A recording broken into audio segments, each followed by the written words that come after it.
Un feliz sábado para todos. Dios les bendiga.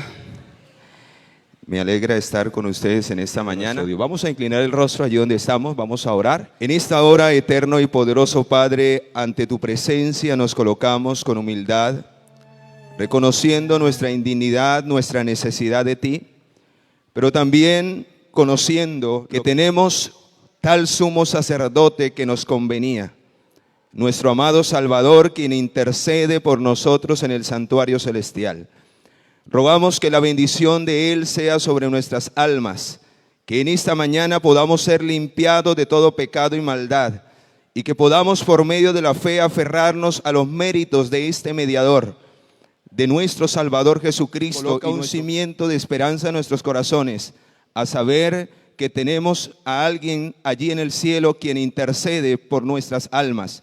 Y por eso, a través de los méritos de Cristo, nuestro gran sumo sacerdote, a Él nos aferramos en esta hora y a Él oramos, pues solo a través de sus méritos, de su sangre, podemos tener acceso a ti, oh Padre Celestial. En el nombre poderoso de Jesús te lo suplicamos y te lo agradecemos todo. Amén. Amén. Muy bien, mis amados, vamos a abrir la palabra de Dios y vamos a ir al libro de Hebreos. No hay otro ser humano que haya vivido en esta tierra y a quien Dios haya constituido como sumo sacerdote, como lo fue Jesucristo. Vino en nuestra carne, vino a ser como uno de nosotros, vino a vivir una vida de obediencia, vino a darnos ejemplo, vino a vivir una vida de fidelidad. Y el objetivo de esa vida de fidelidad no solamente era demostrarnos a nosotros y darnos el ejemplo de que nosotros también podemos vencer el pecado en la carne a través de los méritos de Cristo, sino que también a través de esa vida perfecta, Cristo habría de demostrar ante el universo y en especial ante su Padre Celestial que Él era la garantía, que Él era y podía ser el mediador entre Dios y los hombres. Así que el hecho de que Cristo viviese esta vida perfecta le dio la oportunidad a Él delante del Padre, porque fue el Padre Celestial quien lo escogió como sumo sacerdote, un mediador entre Dios y los hombres. Tristemente hoy se han metido un montonón de doctrinas y de falsedades acerca de la mediación. Se ha inventado el diablo un montón de cosas para quitar a Cristo en medio entre el Padre y el ser humano, con el fin de que no tenga garantía los méritos de Cristo en favor de la raza humana. Hebreos capítulo 7, versículo 26. Vayamos allí. Que tal sumo sacerdote nos convenía.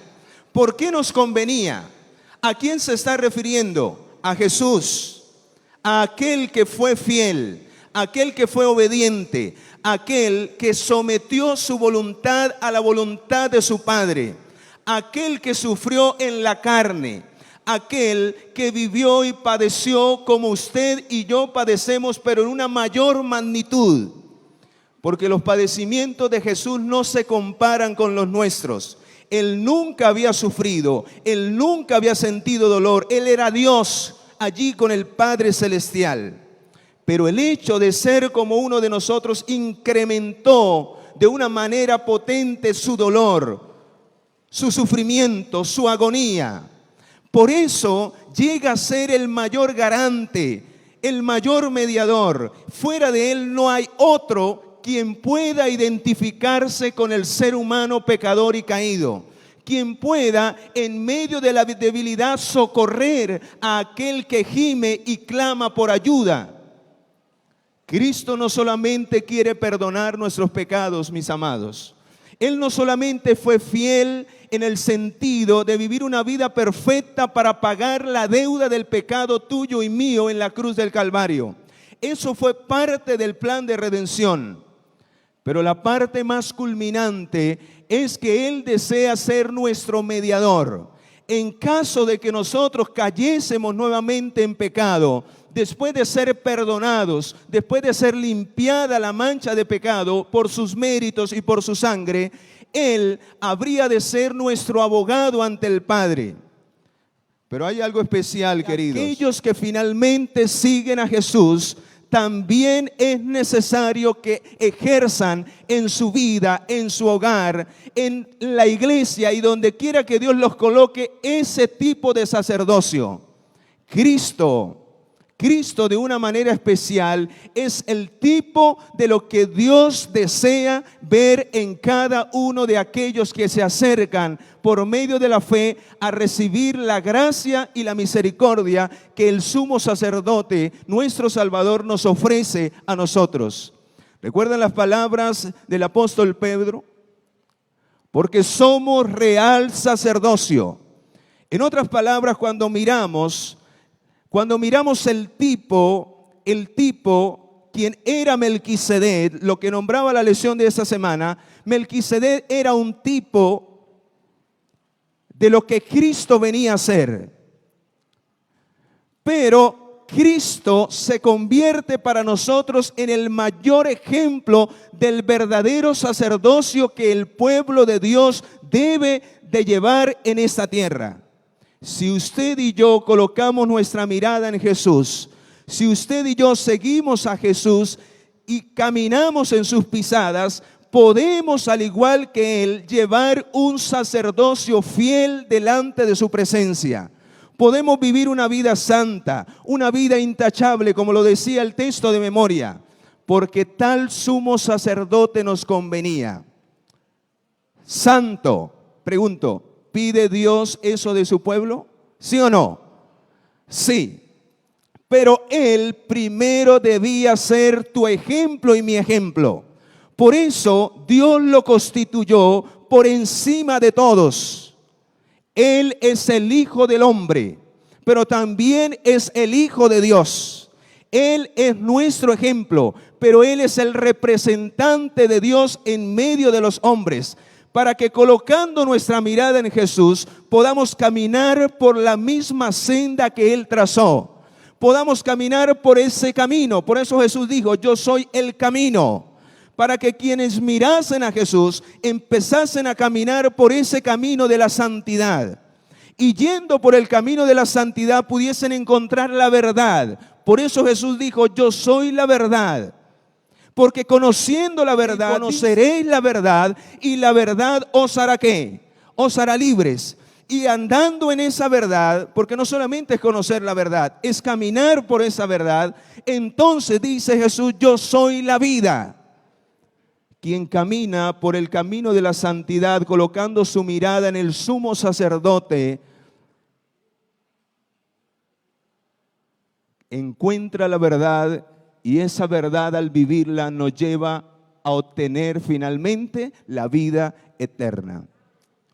Hermanos, ese fue el sacerdocio, esa fue la vida que Jesús vivió. Jesús caminó por donde el hombre se extravió. Jesús vino a restituir el camino que nos lleva al santuario celestial. Jesús vino a restituir la verdad que nos lleva al santuario celestial. Y Jesús vino a darnos la vida eterna que podemos encontrar por medio de la fe en el santuario celestial. Porque hoy se está llevando el juicio investigador. Y de allí se va a determinar tu vida y mi vida eterna. Pero antes de que se dé el veredicto, antes de que seamos llamados ante el juicio, primero tenemos que pasar por la obra mediadora de nuestro gran sumo sacerdote.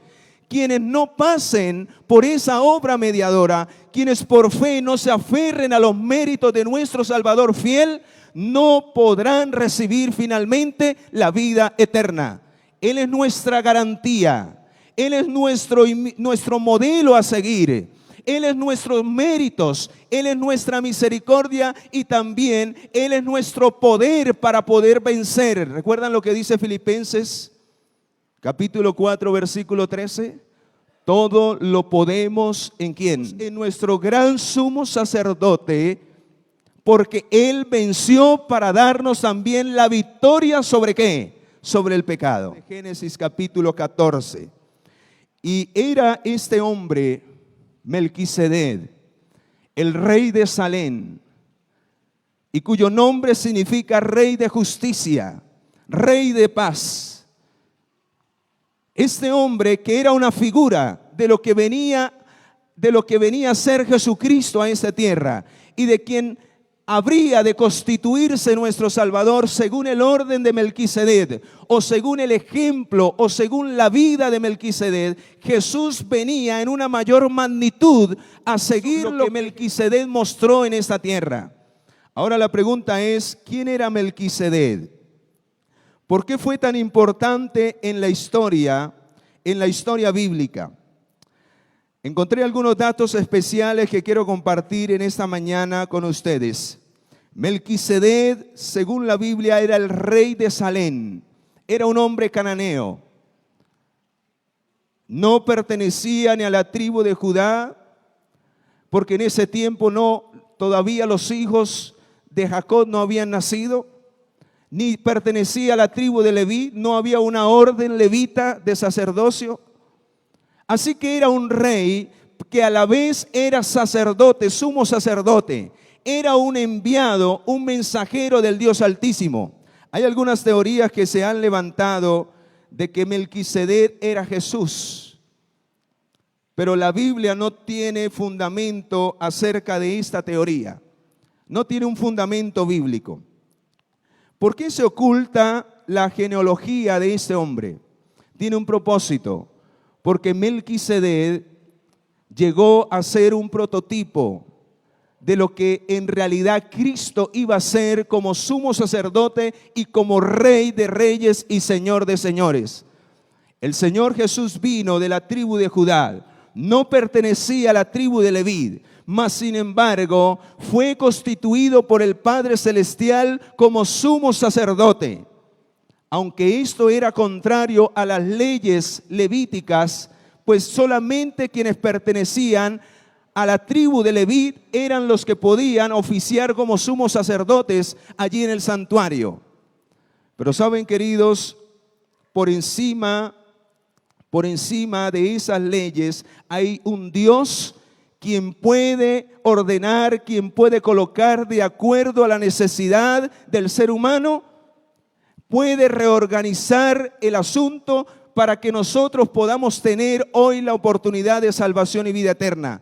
Tristemente, la ley levítica, no la ley de los 10 mandamientos, aquí es donde hay una terrible confusión y el diablo ha hecho estragos, porque ha hecho creerle al ser humano que cuando fue quitada la ley levítica, fue cambiada la ley levítica para un mejor pacto, un nuevo pacto, se estaba refiriendo a la ley de los 10 mandamientos, pero no, era la ley levítica que fue dada a Moisés para figura y sombra de lo que Jesús venía a ser finalmente como el gran sumo sacerdote. Y quiero compartir esa parte, quiero que vayamos al libro de Hebreos capítulo 7 y vea lo que dice allí el versículo 11 en adelante. Hebreos capítulo 7, versículo 11 en adelante. Dice: si pues la perfección fuera por el sacerdocio levítico, bajo el cual recibió el pueblo la ley, ¿qué necesidad habría aún de que se levantara otro sacerdote? Según el orden de Melquisedec, o según el ejemplo, o según la vida de ese sacerdocio. Así que era un tipo Melquisedec de lo que Jesús venía a ser como el verdadero sumo sacerdote de la humanidad, y que no fuera llamado según el orden de Aarón, pues cambiado el sacerdocio, necesario es que también haya cambio de ley. ¿Y por qué era esto? Vamos a ir al libro de Números capítulo 3, versículo 11. Porque había una ley en el Antiguo Testamento dada a los levitas, a la tribu de Leví. Y vamos a mirar cuál era esa ley, por qué era necesario cambiar esa ley. Y aquí no se refiere a la ley de los 10 mandamientos, era a las leyes ceremoniales, las leyes y ordenanzas del santuario. Números 3:10. Números 3:10. Vea lo que dice allí. Números capítulo 3, versículo 10. Dice: a Aarón y a sus hijos les encargarás que ejerzan su sacerdocio, y el extraño que se acerque, ¿qué debía de pasar? Moriría. Así que nadie, sino solamente de la tribu de Leví, eran los que podían oficiar en el santuario. Pero ahora Jesús se constituye como sumo sacerdote. Y vamos nuevamente a Hebreos capítulo 7. ¿Por qué Jesús se constituye como sumo sacerdote? Porque Jesús demostró en su vida fidelidad, mostró perfección. Al sumo sacerdote nos conviene santo, inocente, sin mancha, apartado de los pecadores y hecho más sublime que los cielos. Ahora vea, ¿por qué Jesús tomó el lugar del sacerdocio de los levitas? ¿Y por qué era necesario cambiar esa ley? Versículo 27. Que no tiene necesidad cada día, como aquellos sacerdotes, de ofrecer primero por sus propios pecados. ¿Por qué? ¿Cómo era Jesús? ¿Cómo era Jesús? Era santo. Santo significa apartado del mal, apartado del pecado. Era inocente. Nunca se contaminó con el mal, con el pecado. Venció la tentación en su carne. Y también dice que era sin mancha. O sea que él no debía de ofrecer por sus propios pecados porque nunca pecó. Y por eso él se constituye en el mayor por encima de todos los hombres para poder obtener ese sacerdocio que iba a ser un sacerdocio inmutable, eterno, para siempre. Así que Cristo, a través de su vida, a través de su ejemplo y a través de su perfección en la obediencia, dice, y luego por los del pueblo. Por esto lo hizo una vez y para siempre, ofreciéndose a sí mismo. La ley constituye sumos sacerdotes a hombres débiles, pero la palabra del juramento posterior a la ley constituye al Hijo de Dios, a Cristo, hecho perfecto para siempre. Alabado sea nuestro Dios. Hermanos, al analizar esta parte podemos llegar a una conclusión, y es que tenemos la mayor garantía en el cielo.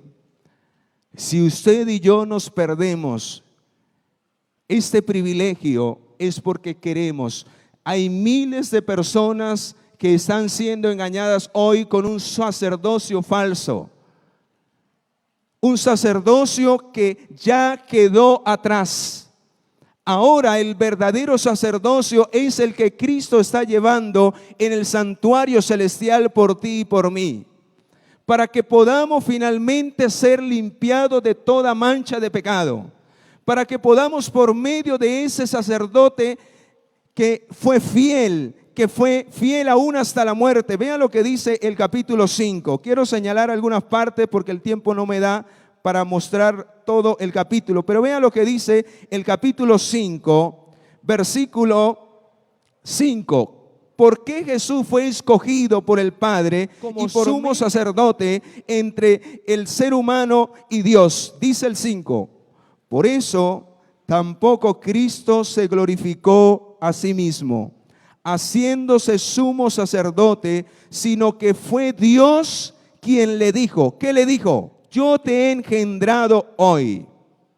Como también dice en otro lugar, tú eres sacerdote para siempre según el orden de Melquisedec. ¿Por qué? ¿Por qué se ganó él ese derecho? ¿Por qué él se ganó esa oportunidad delante de su Padre? ¿Por qué? Versículo 7. Y Cristo, en los días de su vida terrena, ofreció ruegos, súplicas, con gran clamor y lágrimas al que le podía librar de la muerte, y fue oído a causa de su temor reverente, y aunque era hijo de Dios, a través del sufrimiento aprendió lo que es la obediencia. Hermanos, Cristo al padecer en este mundo nos demuestra que nosotros también podemos a través de las circunstancias difíciles obedecer a nuestro Padre Celestial. Podemos llegar a esa perfección así como Cristo lo pudo lograr. Y si en algo fallamos, tenemos, dice en el libro de Primera de Juan, capítulo 2, versículo 1, dice: hijitos míos, no pequéis. Pero si alguno hubiere pecado, en otras palabras, tenemos un sumo sacerdote que se compadece de nosotros y que intercede por ti y por mí en el santuario celestial, para que seamos hallados sin mancha, sin pecado delante de Dios, para que la misericordia de Dios pueda cubrir nuestra vida, pueda limpiarnos, lavarnos de toda maldad. Y si en algún momento la muerte llega a sorprendernos, que no nos sorprenda en una vida intachable, en una vida sin pecado, que nos sorprenda viviendo cada día para Cristo, viviendo cada día obedeciendo como Cristo obedeció. Y vean lo que termina diciendo el texto. Versículo 8. Y aunque era hijo, a través del sufrimiento aprendió lo que es la obediencia. Y por eso a veces Dios permite que nosotros tengamos que pasar por sufrimientos, por dolor, para que aprendamos a reconocer que separados de Cristo nada podemos nada podemos hacer. Porque a veces en nuestra suficiencia propia creemos que podemos hacer las cosas de acuerdo a nuestra voluntad. Pero si nuestros planes no están en armonía con la voluntad de Dios, Dios tiene que a veces disciplinarnos. Dice la palabra que Él al que ama, ¿qué? Al que ama disciplina. Porque Él quiere perfeccionarnos, Él quiere hacernos vencedores. Así como Cristo venció, nosotros también podemos vencer el pecado y podemos llegar a ser santos delante de su presencia. Y esto haría que los méritos, que la obra que Él está realizando ahora en el santuario celestial valga la pena. Porque para eso Él está mediando, está intercediendo por nosotros, para que lo que Él hizo en la cruz no se pierda. Porque si el pecado mora en nosotros y nosotros no nos desprendemos del pecado, no vencemos el pecado, finalmente de nada servirá que Cristo haya muerto en la cruz del Calvario. De nada servirá si la muerte nos encuentra en pecado. Y por eso yo siempre digo, acá nos vemos muy bonitos, de corbata, de vestido largo, las damas se ven hermosas, pero la pregunta es, ¿cómo está mi vida hoy delante de Dios? ¿Cómo está mi corazón? ¿Cómo estoy viviendo yo cada día? ¿Realmente vivo para Cristo? ¿Realmente Cristo es mi sumo sacerdote a quien cada día trato de imitar? En su inocencia, en su santidad, a vivir una vida sin mancha, sin pecado. Así como Melquisedec era un prototipo, vivió una vida en santidad, fue llamado por el Dios Altísimo, aunque llegó a ser pecador, porque el único que vivió sin pecado fue Cristo. Pero este hombre fue utilizado como un modelo, como un prototipo de lo que Cristo venía a hacer en una magnitud aún más grande que cualquier ser humano, porque Él nunca se contaminó con el pecado. Venció el pecado en la carne para darnos la victoria que a través de sus méritos usted y yo podemos también ser vencedores. Y por eso, queridos, quiero ir cerrando con lo siguiente. ¿Por qué?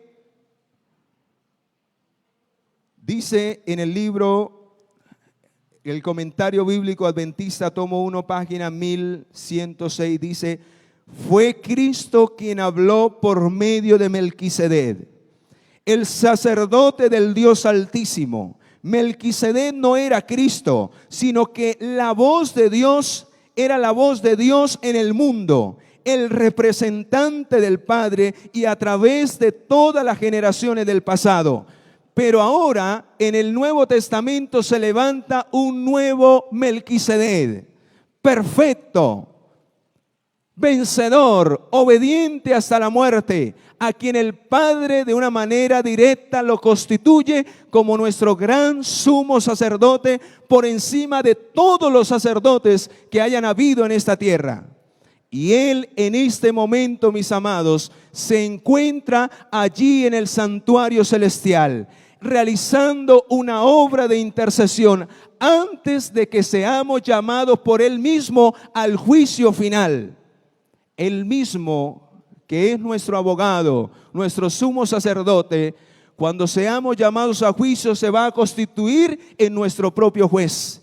Y si como sumo sacerdote le hemos despreciado, no hemos aprovechado su misericordia, no nos hemos apartado del pecado, finalmente Él como juez nos dará un veredicto contrario a la vida eterna. Por eso, queridos, Dios nos hace un llamado en esta mañana, de que así como es grande y sublime lo que Cristo está haciendo, lo que Cristo hizo y lo que Cristo quiere hacer en tu vida y en mi vida, así como debemos resaltar la gran importancia de la obra que Él está realizando como el mediador entre Dios y los hombres, de igual manera, mis amados, si en nuestra vida no se ven los resultados, los frutos, los efectos de esa obra que Cristo está realizando, que realizó y que quiere realizar en nuestra vida, de nada servirá saber que tenemos un mediador si no aprovechamos al máximo el tiempo de gracia y de oportunidad. La obra que Él quiere hacer en tu vida y en mi vida cada día a través del poder del Espíritu Santo. Y quiero utilizar otro texto más con el cual quiero hacer un llamado especial en esta hora. Vamos a ir a Hebreos capítulo 5 y vea lo que termina diciendo el versículo 9. Y habiendo sido perfeccionado, ¿cómo fue perfeccionado? A través del sufrimiento y de la aflicción. ¿Cómo es que nosotros vamos a ser perfeccionados también? Vendrán pruebas más difíciles de las que estamos pasando. Dios permite que los poderes de las tinieblas actúen en este tiempo. Y quizás van a venir cosas mayores, porque la Biblia dice que esto que estamos viviendo es principio de dolores. Pero Dios las va a permitir hasta el punto en que nosotros podamos soportarla. Porque recuerden lo que dice 1 Corintios 10:13. No nos sobrevendrá ninguna tentación, ningún sufrimiento, ninguna prueba que no tengamos la capacidad de soportarla, sino que fiel es Dios, que con la prueba, con la tentación también dará, ¿qué? Dará la salida. ¿Por qué? Porque tenemos a alguien que nos respalda en el cielo, quien nos da poder, quien al mirarlo podemos decir, podemos hacerlo. Cristo venció, yo también puedo a través de su poder y de su gracia. No hay excusa para vivir una vida mediocre delante de Dios. No hay excusa para vivir una vida de pecado. No hay excusa para vivir una vida a medias. Cristo es nuestro gran sumo sacerdote y nuestro gran modelo a seguir. Y delante de Él, cuando seamos llamados a juicios, nadie tendrá excusa de su condición delante de Dios. Porque Él nos dirá, yo también fui tentado como tú fuiste tentado. Yo también sufrí y en una mayor magnitud, mas yo vencí porque doblegué mi yo, doblegué mi voluntad, le entregué todo mi ser a mi Padre Celestial. Y tú también debías de hacer lo mismo y nunca lo quisiste hacer.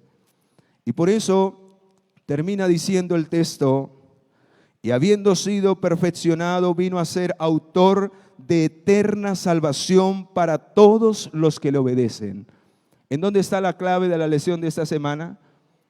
De que así como Cristo nos conviene como sumo sacerdote, de nada servirá si usted y yo no caminamos por la senda de la obediencia que Él caminó para llegar a donde Él hoy está. ¿A dónde vamos a ser llevados después de que seamos trasladados de esta tierra? ¿A dónde? Al cielo, donde Él está hoy, intercediendo por el ser humano. Y habrá un grupo especial que la Biblia lo llama los 144,000. Este grupo especial tendrán el privilegio de servir, de ministrar como sacerdotes de Dios en el santuario celestial. Y yo deseo formar parte de ese grupo. Pero será esta última generación de hombres que estarán vivos cuando Cristo venga, son los que van a perfeccionar 100% su carácter semejante al de Cristo Jesús y podrán soportar las más terribles pruebas, a tal punto que dice en el libro de Apocalipsis 7 que esta última generación de la cual yo deseo ser parte, no sé si usted, ¿cuántos desean ser parte de esa última generación? ¿Y saben por qué? Porque esta última generación va a pasar por el gran tiempo de angustia y va a estar en pie sin pecado cuando Cristo como sumo sacerdote deje de interceder y la gracia se termine. O sea que si esa generación de la cual deseo estar allí, y yo creo que usted también, no hemos vencido 100% el pecado, no hemos alcanzado la perfección, no hemos llegado a ser sin mancha, si no hemos llegado a eso, hermanos, finalmente no estaremos dentro del grupo de aquellos que van a ver vivos al Señor cuando Él venga. Estaremos del otro lado que van a recibir las plagas y que estarán perdidos en ese momento. La pregunta es, ¿de qué lado te gustaría estar en ese tiempo que está por llegar antes de la venida del Señor? Pues hoy es un día de decisiones. Hoy el Señor nos invita a vivir un sacerdocio semejante al de Cristo. Hoy Cristo es nuestro modelo a seguir, es nuestra garantía para que podamos vencer el pecado. Pero Cristo solamente va a ofrecer sus méritos y va a hacer su obra mediadora solo por aquellos que cada día se rindan ante Él para vivir una vida de obediencia. Solo aquellos que cada día dobleguen su yo, analicen su vida y digan: Señor, ayúdame, porque así como estoy mal. Quiero vivir como tú, quiero vivir cada día para ti, quiero servirte con todo mi ser, quiero apartarme del pecado y quiero vivir una vida perfecta porque tú eres mi modelo a seguir. Tú eres mi gran sumo sacerdote y no quiero que se termine la gracia y yo me encuentre perdido o me encuentre perdida en el caso de las damas. Por eso, queridos, que la bendición de Dios nos acompañe y que podamos mirar en Jesús el modelo a seguir a nuestra vida. Que podamos finalmente ser limpiados, perdonados de toda maldad, podamos vivir una vida sin mancha y si la muerte llega, bienvenida sea. Como dijo el apóstol Pablo, para mí el vivir es Cristo y el morir es ¿qué? Y el morir es ganancia. Dios nos bendiga y Dios nos ayude.